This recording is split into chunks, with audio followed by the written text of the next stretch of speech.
Ayusin mo ah. Dali mo, go. Ayan. Magtatanong ako. Based sa pinanood niyong itik-itik dance, ano yung napansin niyo na main na steps na ginawa sa itik-itik dance?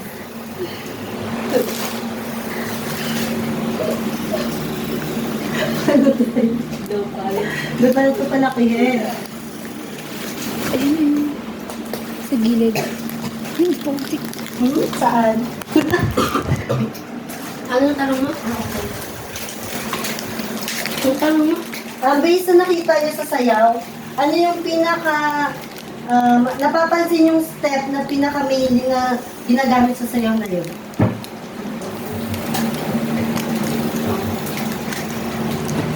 Bewang daw po. Mali? Nawasan paa. Kamay. Hindi. Paa.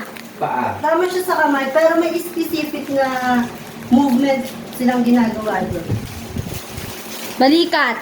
Based sa, sa title itself. Itik-itik. Tama? Ano yun, ate? The itik-itik dance move. Tama, dance move, like parang TikTok dance. Mainly, ginagamit sa itik-itik dance is yung pagganon ng kanilang kamay and yung paa nila nakasabay ng kanilang mga kamay. Like, 1, 2, 3, 1, 2, 3. And, based sa, ulit sa sayo na pinakita ko, ano yung napapansin yung movement na ginagawa nila? Ulit. Paulit-ulit. Kaliwa kanan na lang. Ano pwede? Pero ang sayo na yun is with grace yung kamay nila. Di ba tulad nung sa una, yung kamay nila is pa ganon. Like, hindi matigas yung kamay nila. Like, ano talaga sila, parang decent lang yung sayaw nila. Okay, next. Importance of the performing arts. Please read Althea Gazo Albarracin. Anak ni Ate Ellen. Cultural preservation. Okay na yun. Una is cultural preservation para maging buhay pa yung kanilang sayaw sa kanilang lugar. Number 2 is Fitness. Creativity. Fitness. It as an excellent way to promote physical activity through dance. so fitness. Important siya kasi nagpro-promote siya ng parang exercise sa mga sumasayaw para mas maging healthier, juicier, ay mali pala, manok pala yun guys. So, kaya magiging healthy yung katawan mo ngayon. Parang nag-exercise ka lang or nag-gym. Next, creativity. It shows how daily Observation like watching ducks can be turned into beautiful artistic works. Creativity. Tulad ng ginawa ni Kanang, nang nakikita niya yung mga ducks, ginawa niyang inspiration yung duck para makagawa ng sayaw na hindi nila inasang magiging cultural dance nila. Okay? Magbigay ng example na pwedeng gawing sayaw sa animal or insects. Ang tinikling po. Anong ginagawa sa tinikling?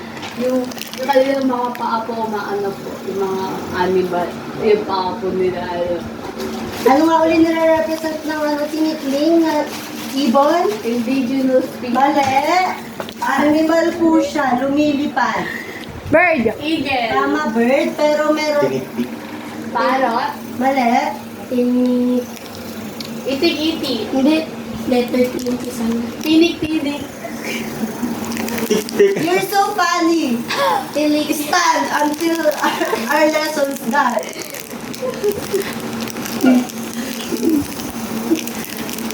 Di ba lesson mo to? Hindi mo alam kung saan nag-originate ng animal. Sa ano siya? Tickling Bat? bird. Ay, tickling bird. What daw?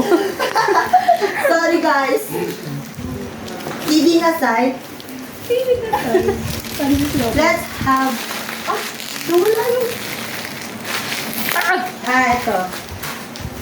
Please read Kiara May Princess Vargas Tolentino. Saan po dyan? Please. Hindi makita. Explain that this dance reflects the close relationship between the community and their environment.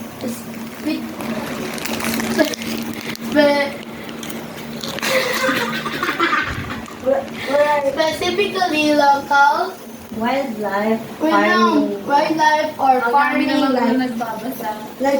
Ini-explain niya kung gaano, or nagre-reflect siya kung gaano ka-close yung relationship nila pagitan ng community at sa kanila at environment. Specifically to the local, yung mga nagpa-farm or tawag dito, yung mga wildlife na nasa kagubatan. Yes. Number 2, Gerarman! Please read and explain. Number 2, Purpose for the indigenous signal community. na ako, guys. It serves as a form of social entertainment and preserve the unique identity of the Siargao culture. So, ito po ay siniserve po nila yung social entertainment po ng mga indigenous people at siniserve po nila yung ating unique identity po ng Siargao culture. So, mas pinapahalagahan po nila yung Siargao culture po. At pinapakita po nila yung magandang sayaw nila. tama. Pinapakita ng mga taga-Surigao kung gaano ka-unique o kakaiba ang kanilang mga sayaw. Na i-preserve nila ito sa pamamagitan ng pagpe-perform nila para hindi malimutan ng mga tao kung ano ang cultural dance ng Surigao. Okay. Let's have a quiz. Please bring out your paper and write 1 to 5 and answer these questions. Hey, guys! Guys! Oo, kaya nila po. Pwede po huwag po magtulat, pwede po Oral. Oral na lang. Okay. Number 1, Jansen. Where is the itik-itik dance originated? Surigao del Sur. Mali. Yes, tama. Look. Mali. Ako ng sulat. Del Norte yan. Okay, guys. Surigao del Norte siya. And number 2, Kapitay nito. Ikaw, ikaw na mo. hindi po. Gerarman ulit. What animal does the itik-itik dance imitate? Dragon. Yung... Mali! Okay, next. The answer is B. Duck. Bakit duck? Kasi- This explains it. Because our topic talk about itik. So, yung iba pang tawag sa itik ay duck. So, doon siya nag-imitate sa duck. Yeah. Ano nga bang imitate? Imitate ko. Sinong nakakalam ng imitate? Putik, pati ba naman yun? Tama. Or ginagaya. Ay, nako. Kiara Vargas stand. Tama sagot ko eh. Number 3. Altea Gazo. Ano yun, Ron Mark? Si Maria Clara. Please read the... Ay, si ka lang pala. Ay, si Tanda Sora. Okay. Sir... Sir? Kung makikita niyo po ito, dinodog show po ako ni Altea. Uy, basta. Ito kasi inaasikaso ko kasi to. Ito nga, oo, kay Jancy. Nakakainis kasi. Ay! Naisis na kasi kay Jancy. Hindi ko Ulitin mo mabuksan. yun. Basta Hindi, ikakat mo naman eh. O, ikaw na lang, Gerarman ulit. Na lang. Ano po, Mapapa-explain pa niyo yun. kay Ron Mark po siya galing. Ako na nga lang. According to legend, who created the improvised step of the itik-itik? The answer is A. Kanang. Okay. Si Kanang, again, si Kanang ay isang babaeng nagpe-perform sa baptism. Wala pong kaliwa. Wala pong kaliwa. Mamaya ka sa akin. Pag nag-lesson ka na. Okay, number 4. What type of folk dance is the itik-itik? TikTok dance. Mimetic dance. Ano yung mimetic dance? Ito po is para po siyang sa mga animal. Yeah. In-interpret po nila yung animal. Or Mali. ini-imitate po nila yung animal. The answer is TikTok dance. Joke lang. Correct Hindi yan, daw naman yung German. sarili niya eh. no? Number 5, Why is it important to learn folk dances like the itik-itik. Based on your own answer. Ako po. Wala, To ang tanong. preserve Filipino cultural identity and history. Tama!